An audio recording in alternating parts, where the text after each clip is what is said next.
Lightning on a road trip, and here we are at the Trans-Canada Highway. The sun is about ready to go down.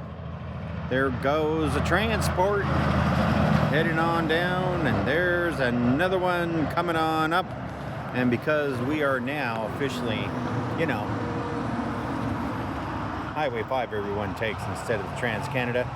But I wanted to take Trans-Canada because it's been a while, but I got a story for you, man.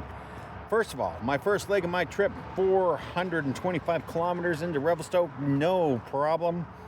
Honestly, still had 100 kilometers to go. So would have got my 525. But this is the thing about driving in the mountains. You got regen braking going down, you're using a lot going up, and more importantly, Trans-Canada Highway, for the most part, going into from Revelstoke to Kamloops and all the way into Revelstoke, is a 2-lane road with passing lanes. And when you got passing lanes and you got to pass transports, do you want a gutless Toyota like a Porche Macan, or do you want a Lightning? Well, let me tell you, a Porche Macan ahead of me, and he just couldn't get it going. It was a granny driver. So finally he pulled over and I blew by him.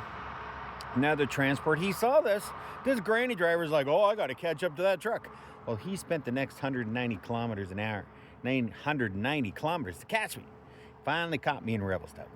That's right. I'm sitting at the lights, pull into the on the run, and for some odd reason, this granny driver had to know. So he pulls up. He says, "What kind of engine you got in there? You blew by me like I was nothing." I said, you Porche Macan people with those liquid engines in there.